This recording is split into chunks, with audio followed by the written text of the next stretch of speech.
My name is Nina Winter. Thank you so much for being so patient. So today's topic is about sustainable fashion. So you probably hear the word sustainable everywhere and you're wondering, what does that even mean? For me, it means anything that's green, eco-friendly, mindful, and slow. So when you kind of think about just who made your clothes or where the cottons were grown, if you just think about the process, you'll start to understand what sustainable fashion is. So I did look at a definition. The formal definition is clothing that's made in the most ethical way, taking into account environmental, social, and economic aspects. So the easiest thing to remember are the 3 Ps. So anytime you're wearing an article of clothing or buying something new, kind of ask yourself, does it value people, the planet over profit? So just think of those 3 words: people, planet over profit. And if it does, it is sustainable. So other ways that you can kind of dive into sustainable fashion, there's no right or wrong way. So there's sewing, which is what I do a lot of. You can make your own clothes from scratch. And it sounds very daunting, but once you learn that sewing is nothing but basic shapes, so like an article of clothing, for example, a skirt, is pretty much a square, a rectangle, or a triangle. So if you just translate that into a bigger pattern, you're starting the fashion design process already. So another way to kind of start your sustainable journey is by thrifting. So you can go shop for a lot of pre-loved items. And I love thrifting because you never know what you're gonna find, and you'll find tons of treasures. And there's one downside to thrifting. There's a new movement where people are over thrifting. So that's always something to look out for. So try not to think about quantity, go for quality. So go for pieces that are vintage or from a different era, or think about pieces that you'll save for many years to come. And then another way to start your sustainable journey is by upcycling.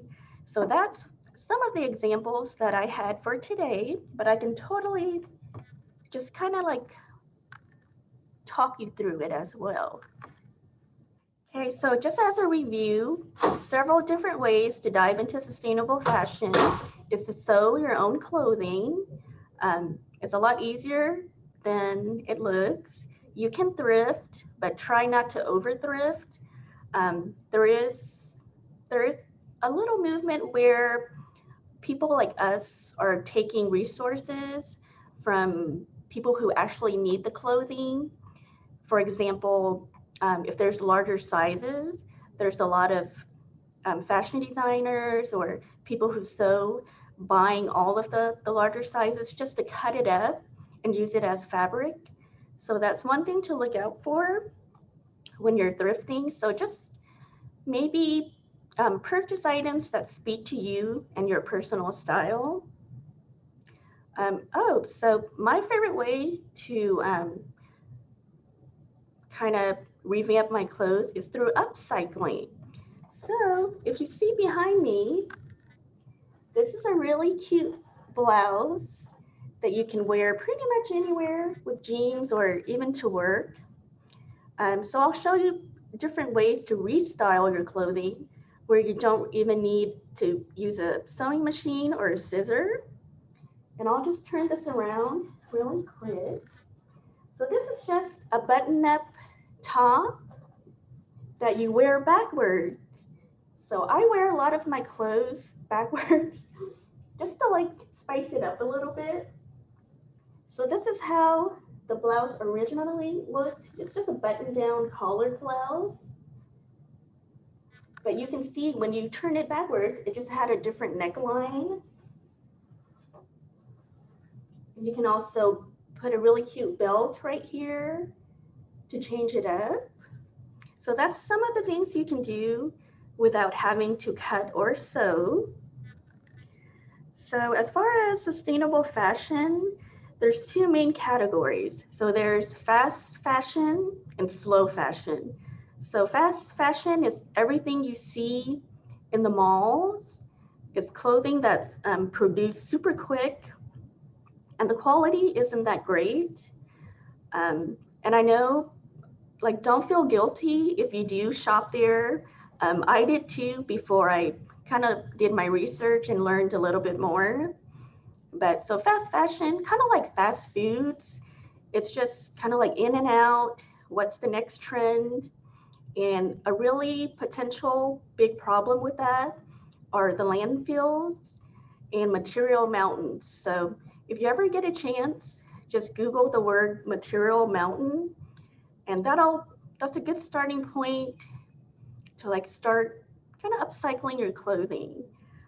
And the reason for that, fast fashion is on a very tight schedule. So there's spring, summer, fall, winter, resort, and it's the life cycle of the garment is super quick.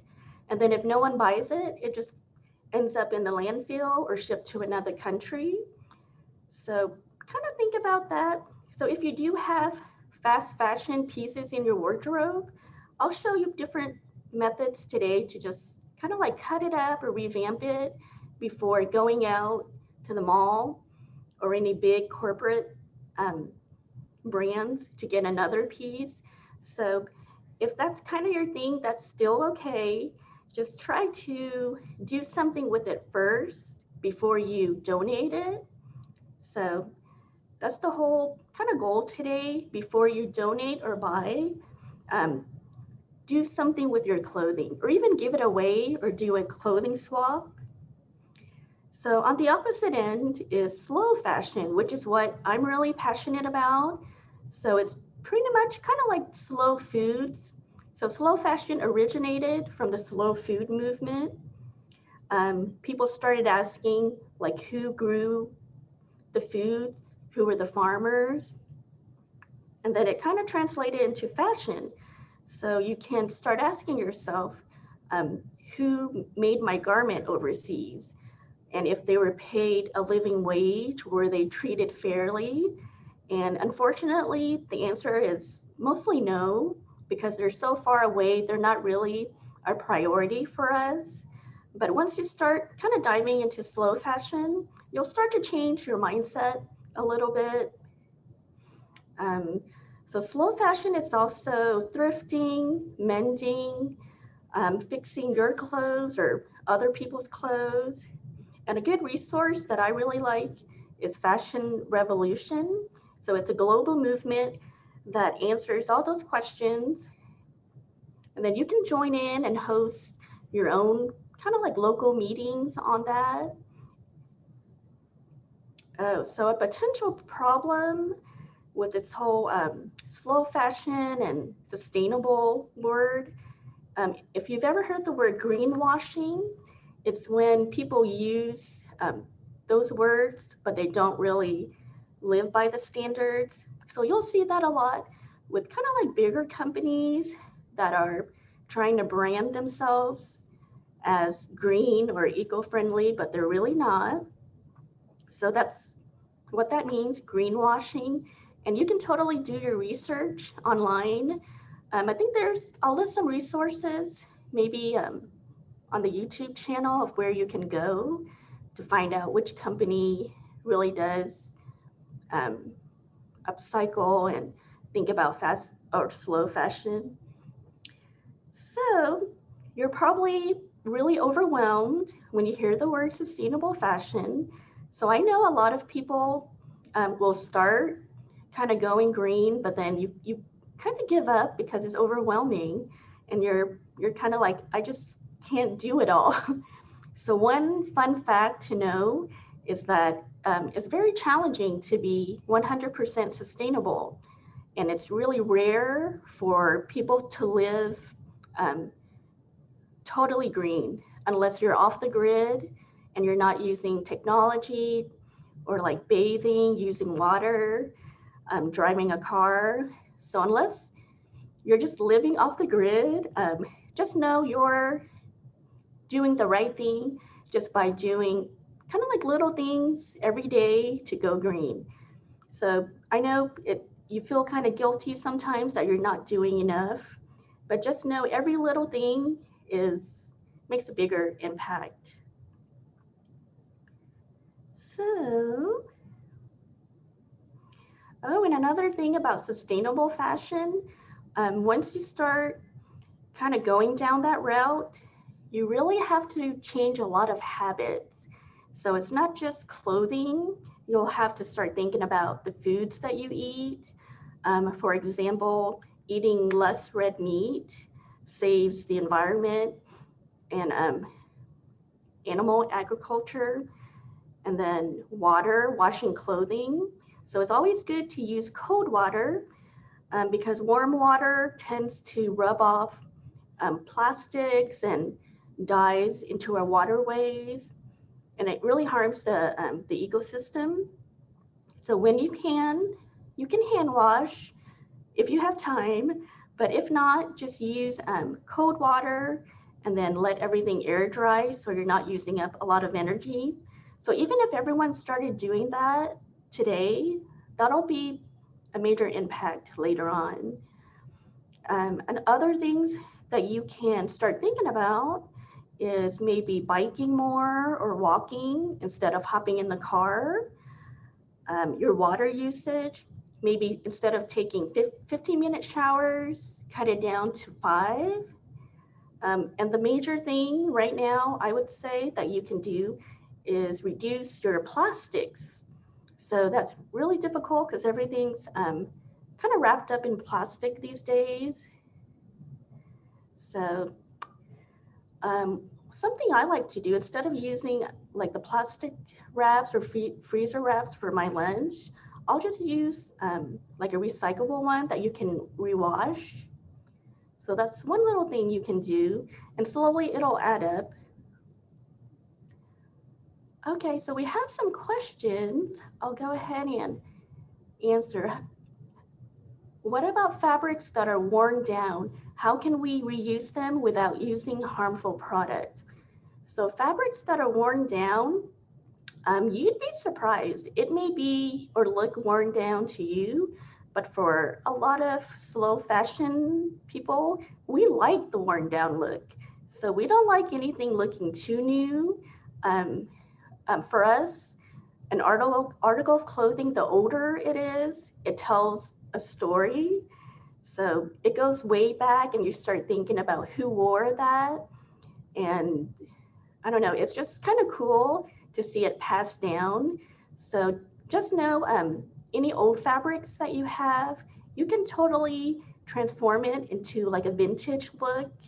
So try not to throw it away yet. Yes, cold water does help. Oh, so today I am wearing a thrifted blouse and I'm wearing an extra large. Kind of like what I was saying, I'm one of those people that when I thrift, oh yeah, and the great thing about thrifting, sizing doesn't matter. It's one of those things where if something speaks to you, just grab it. But this blouse right here is a really large size that I just built and it's comfortable. But I have really reduced my thrifting after learning more about over thrifting. So, and it was a little overwhelming kind of realizing that, but you know, everyone, we can start over. Okay, if you have any questions, you can totally just type it in. Okay, so I brought some examples of what you can do to your clothing that doesn't involve a lot of sewing. So you don't need a sewing machine even. My favorite thing to do is just restyle whatever you have, kind of like a basic blouse. Instead of wearing it buttoned down, you can even like tie it to crop it. like that.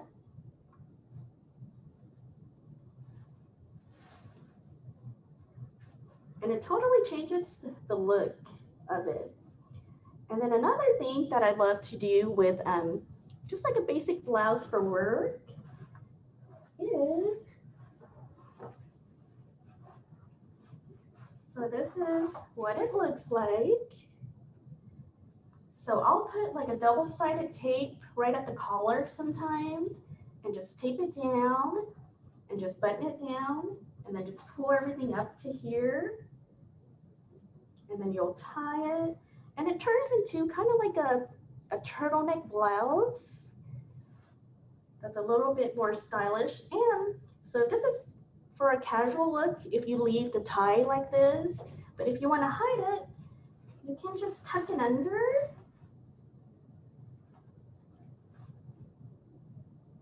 So you can kind of see your button down kind of transformed into something different. So that's the whole point of sustainable fashion, just with your really favorite pieces, doing like kind of weird stuff to it, like wearing it backwards.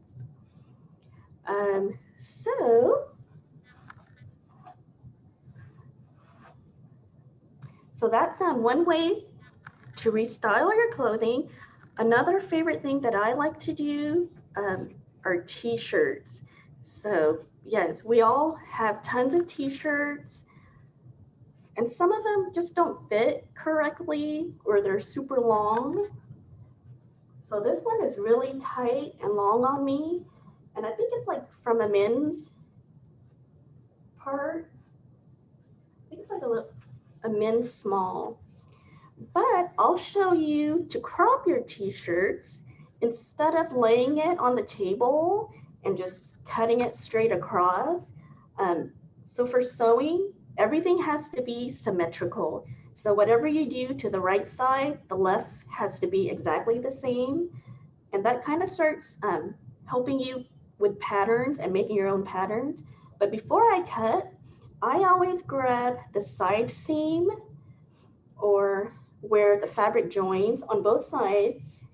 And I fold everything in half before I cut it. That way. So right now, you just have half a t-shirt. Oh, and this is a really easy way to use as a pattern. So instead of buying commercial patterns and paper, you can use clothing in your closet. Just like this, patterns are always half, so you never need to open up your pattern. You can lay this piece right onto a piece of paper or newspaper, just a draft, however you like it. Or you can also just take this and put it onto a new fabric and just cut around it and trace it. So sewing is really nothing but shapes and templates. And I feel like we learned a lot of that in elementary school, and then we just forgot. But so I'm just gonna crop this. You could go straight across if you're doing just a regular crop. A good thing to remember, do not go in really high. I take it maybe like an inch at a time. That way I can see what it looks like. And just remember when you're cropping, you can do crops that are diagonal. So if we went this way, your shirt will have a V-neck on the bottom. And then if you crop it this way, the top part of your shirt will be higher than the back. So I say just grab an old tee and kind of play around with it. But this is super long. I'm gonna just cut it kind of diagonally. And then you only really need one pair of scissors. So these are shears that you can get anywhere ranging from $10 to sometimes $200, but the $10 ones work pretty well. And they give you really buttery long strokes. So I'm just gonna go in.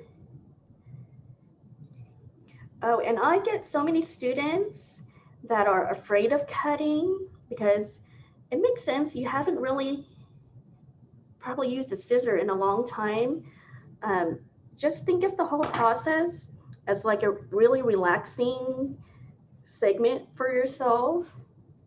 Okay, so I just cropped this, and you can kind of see it totally changed the shape a little bit, but it really depends on your style. So if you're not a cropper, but you love your t-shirt, you can change the neckline. So this is a crew neck, a basic crew neck going across. I'm gonna give it like a V-neck look with a attached choker. So same thing, I'm gonna find the side seams or find the middle part of anything I'm cutting.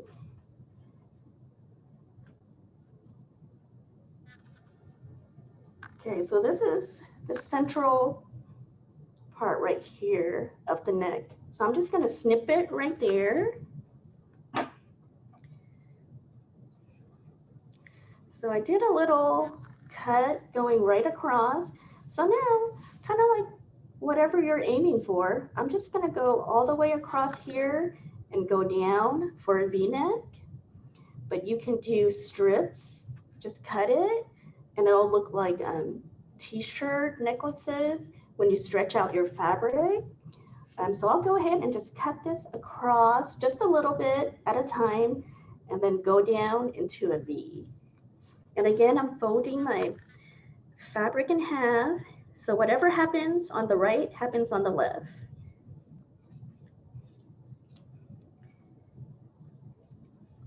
Okay, and then remnants, I never throw away anything because this could be a really cool earring or necklace. You never know. You never know. Okay, so now, I don't know if you can see the little V-neck right here. So these are just simple things you can do to a simple t-shirt to make it look really stylish. So another thing you can do, if anyone works out or with tank tops, I would recommend a t-shirt that has a little bit of stretch. That way, so all I'm gonna do is cut lines in the back of my t-shirt. This one doesn't have a lot of stretch, but after I cut the lines about 1 inch apart, I'll take it and kind of squeeze it out, and it'll drape a little bit in the back. So instead of going straight across and cutting, you could chalk it and measure it too. Again, I'm just gonna find the middle part of the back, and to find it, I'll just look for the 2 side seams again and join it. Kind of like that. So this is if you want to leave your front t-shirt alone and maybe give some kind of like drama to the back. And the only important thing here is to make sure nothing is wrinkly or overlapping. It has to be super straight. Okay, so I'm gonna go in and just cut little lines. You can even do a long one and then make it shorter as you go down. But I'll do a couple right now.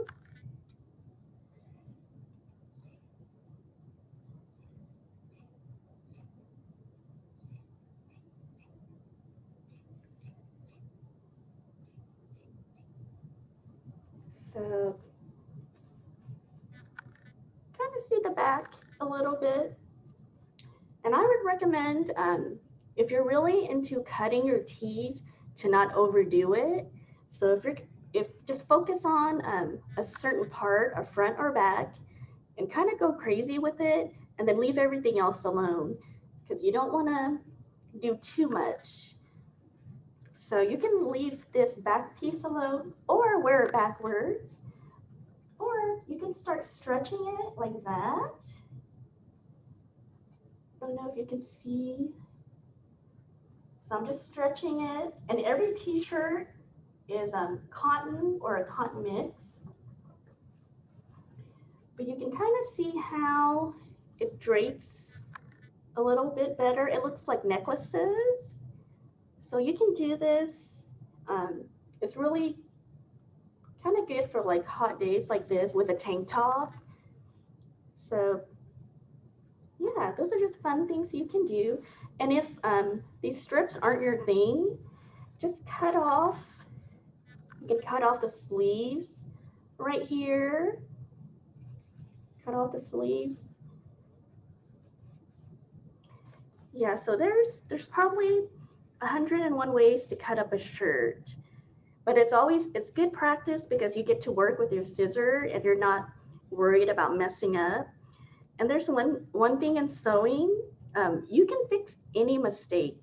So once you kind of realize that, you're probably not believing me, but it's true. So whatever you make, you can always fix it. And if you can't fix it, I'm sure someone you know would love to have it as a gift. Okay, so this is another example. This is a really big oversized t-shirt that you can turn into pants. So I chose this t-shirt just because I like the color and I knew it kind of reached down to my ankle. So what you're gonna do to turn it into pants, and all you need to do is hand sew, so you don't even need a sewing machine. You are going to kind of cut your sleeves out first, where the bulkiness is. Make sure to cut that out. So I'll go ahead and do that. So I did one side. So it turns into like a tank top. One of those like bodybuilder tank tops. Okay, so I'll cut the other side. And again, you don't want to throw away your sleeves because that can turn into a really cute headband. Or if I open up my sleeve right here and then use the other one, you can use it as a belt or one kind of like for a maxi skirt or pants. You can reuse it for the top portion of any kind of pants or skirt that you're making. And you don't have to go out and buy fabric. So that's the whole goal today. You don't have to go out and buy new things. You can use anything that you have. Okay, so this is a tank top. And again, I'm gonna cut the side seams apart. So that'll leave me with a front and back. So that's for a right leg and a left leg.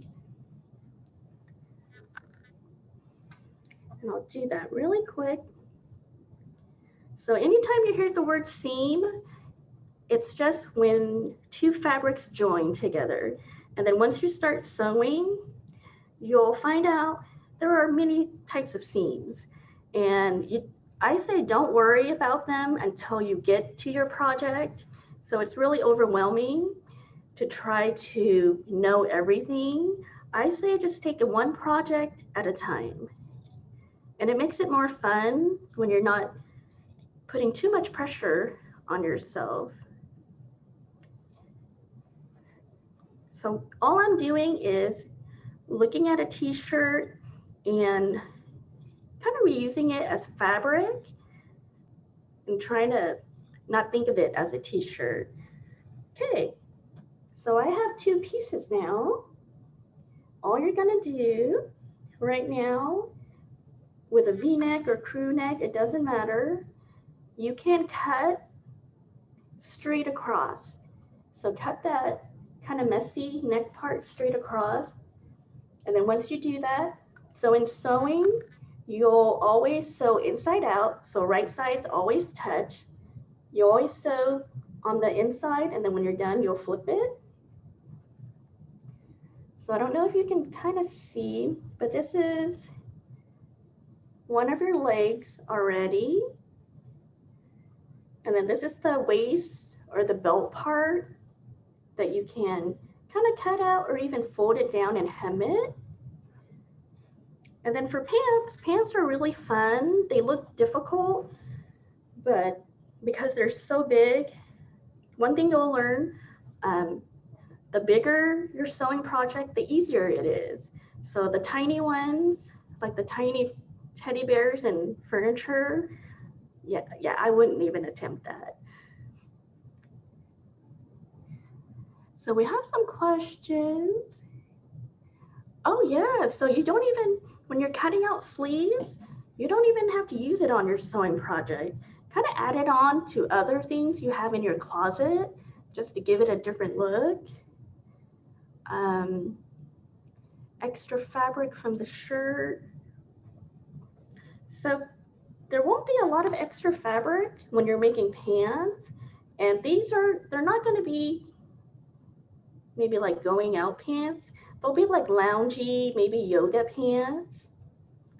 So the only thing you'll do, you'll sew this corner right here, one stitch going down. You can hand sew it.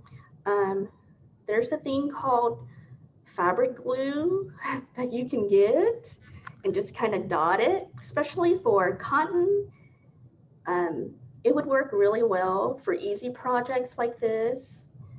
And you can even buy the glue and dot it and then test it out before you sew it. And then the only thing you do after that, let's say both sides of the pants were sewn down right at the corner, right here, all the way down. You flip one right side out. And the reason we do that is to put one leg into the other leg. So this is a really basic pant lesson for any kind of pants, even if you end up making leggings or like slacks one day. So you'll just put one leg into the other and then you'll join it. It's kind of hard to see.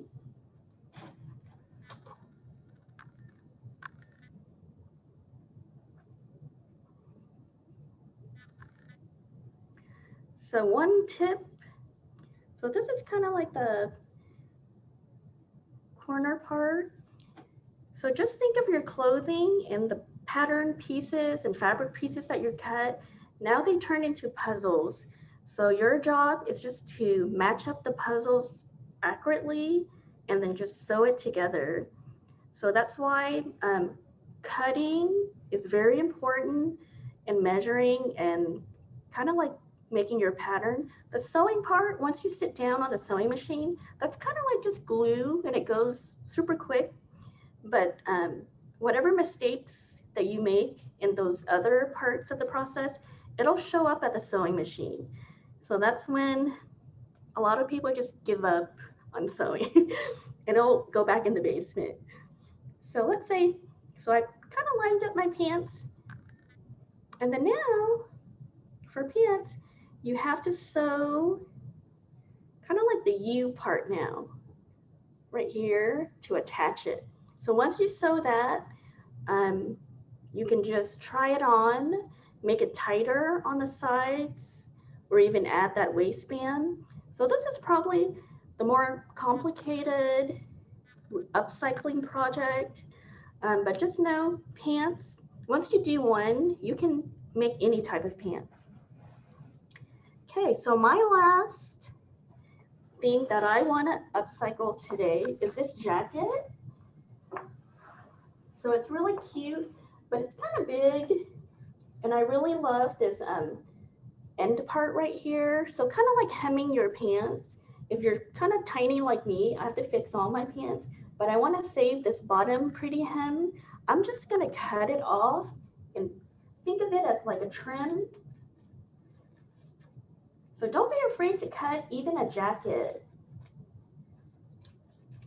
Oh, and just in case we run out of time, I wanted to show you, so this is kind of like just fabric scraps that I save for no reason, but your fabric scraps are really great, kind of like applique.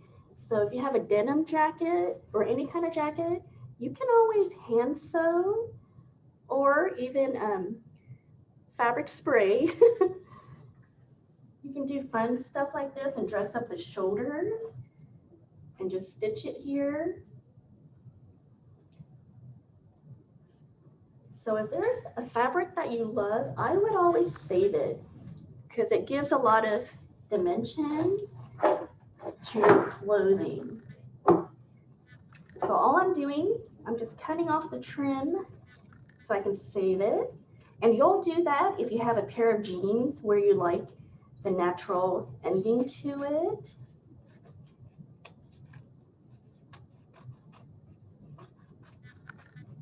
Okay, so here's the bottom trim that I'm gonna keep.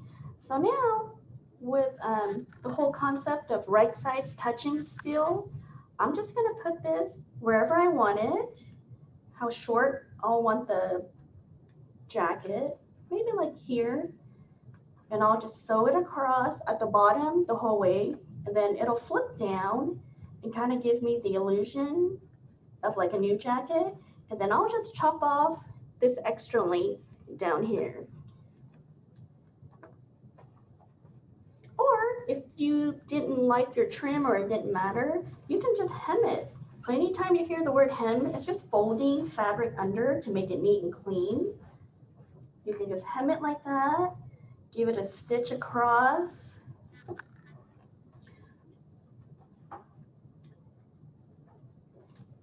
So just know, even if you have a favorite jacket, you can revamp it for the fall or for the summer. And if you end up not wearing it anymore, I'm sure someone would love to have it. So it kind of looks a little different now with a little fabric remnant here. It reminds me of like a blouse again. And yes, you can wear it backwards if you'd like.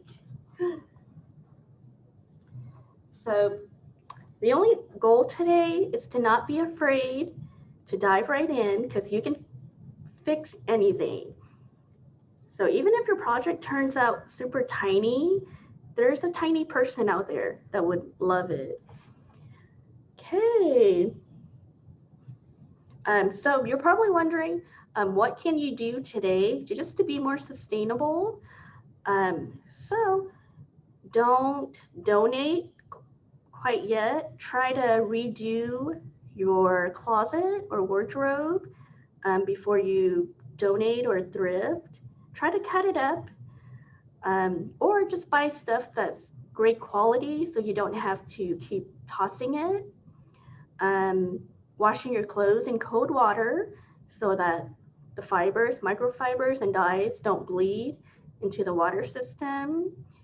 You can prevent the material mountains and not, so there's a thing called a throwaway culture. So it's just people who don't think, they'll just throw everything away just because it's convenient.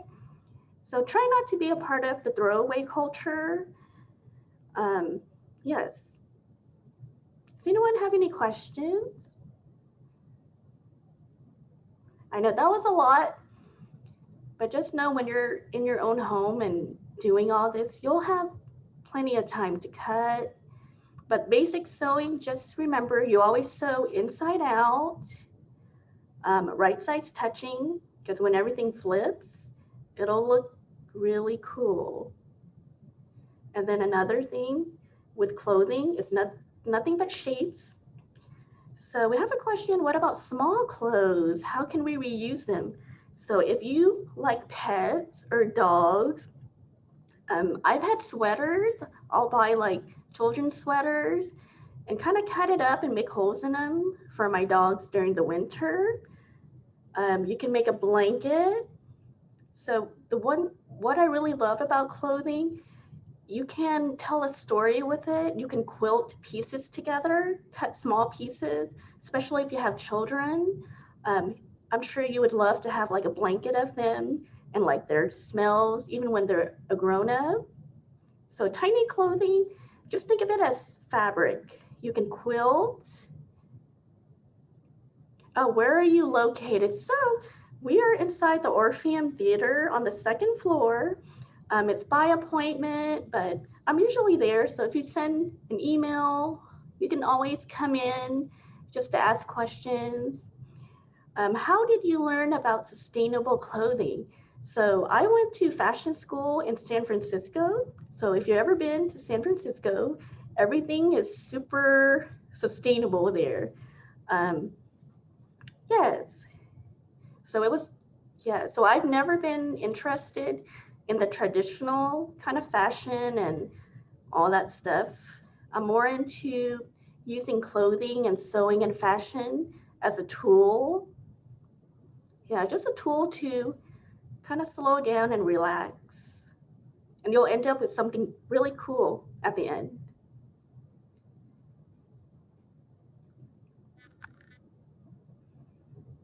Yeah, so sewing tips. Hand sewing is a lost art. So if you know how to hand sew, don't feel like you need a machine sewing. Like hand sewing does the job, and you can always embroider. Oh yeah, I totally forgot to bring that.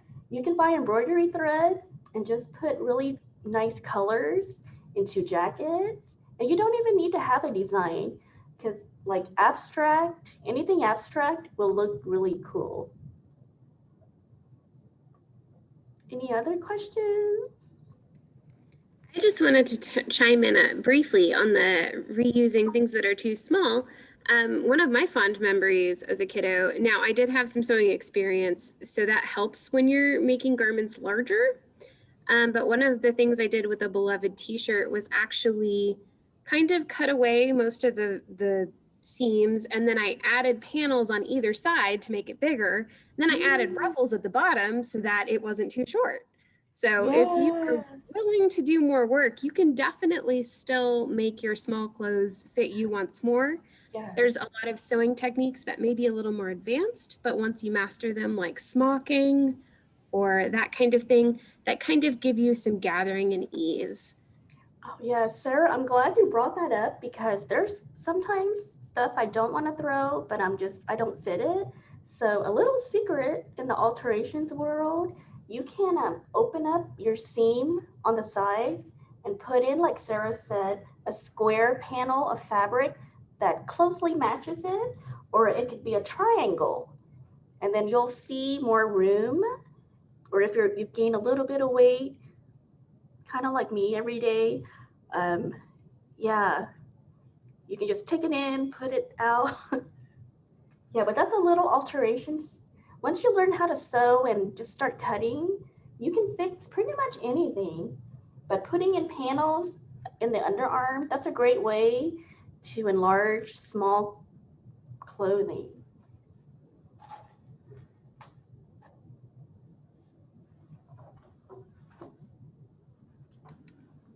And we did have another question come up in the chat. What is your favorite fabric? Cotton, wool, silk, etc. Okay. So I collect fabric. So anytime you take a class, fabric is included just because I have so much. And I don't really care. Like I can give it away and share it. But my favorite fabric is probably, I like cotton because it's very structured and you don't have to think too much when you're sewing, and it kind of has that vintage feel. I love like bed sheets and pillowcases, so I just made a gown out of old bed sheets that I'll probably post on like Instagram in a couple of days, and it's really cool just because it looked really vintage. So yeah, anything old and antique looking.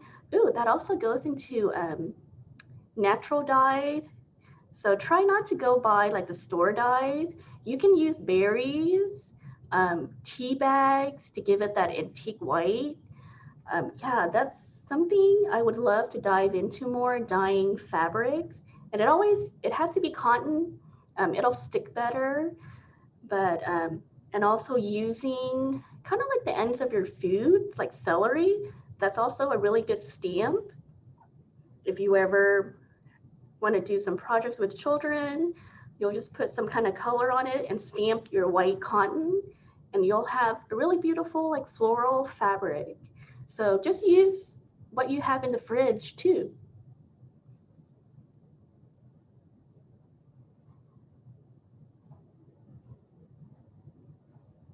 Oh, old bed sheets.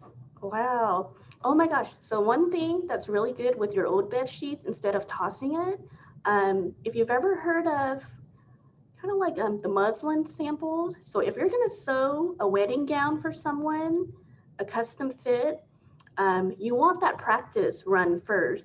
So using cotton or muslin is just a fancy name for cotton. That's just really basic and like a vanilla color, but you can use sheets as that first practice run to make sure that it fits. And then you can make adjustments on it before you use your good fabric. So yeah, think of it. Yeah, just look around the house and know you can make pretty much anything out of every material. Okay, I'm going to take this opportunity to share a little bit about some library resources and things that are coming up. So of relevance to our discussion today, if you search in our catalog for certain subjects like clothing and dress alteration, clothing and dress remaking, or even just t-shirts, you're going to come up with a lot of like actual craft books and resources and things that may have some good visuals and diagrams. And I know when Nina and I had talked earlier, we were talking about how everything is on YouTube. So there's a lot of good resources you can find on YouTube to help demonstrate some of these techniques if you are hesitant about tackling them without a guide. And then also we do have some events that will be hand sewing related. Our first one is a Dungeons and Dragons take-home kit. And the hand sewing part of that is we're actually doing hand sewn dice bags. That's a really easy pattern to master. There's only 2 types of stitches you need to learn. And we'll be talking about them as part of that. So then we'll also kind of talk about some fun fantasy stuff as well, if you're interested in that kind of thing. But all of those kits come with a hand sewing kit, which is really nice and handy. And then our second event will come again with a hand sewing kit. So if you do both of them, you'll get 2, so you can give one to a friend. And then that second event is felt pet sewing. So we're going to sew like tiny little felt kitties and doggies and maybe bunnies. I have to check the pattern. So we have a lot of cool options for you to kind of tackle some of those sewing skills in a friendly, low pressure environment. Which is something that I also really appreciated about TISSU when I was researching you guys. So yeah, thank you for attending today. And if we have any questions about the library side of things, I am here to help. Nina, is there any other contact information or things that we should give them? Pretty much our website, TISSU, TISSU Sewing Studio. You can enroll and book classes online. There's summer camps going on. And if like the group sewing isn't your thing, which I understand, private appointments, those can be like any day pretty much. Yeah, and don't forget our social media pages. You'll just see just random projects that I'm sewing for no reason. Just for inspiration. Yeah, absolutely. Inspiration is a totally important part of the creative process for sure. So yeah, so thank you again for presenting with us today, and thank you attendees for coming. If you have any more questions, again, just throw them in the chat. Otherwise, we will see you guys around at the library this summer. Bye-bye. Yeah, bye.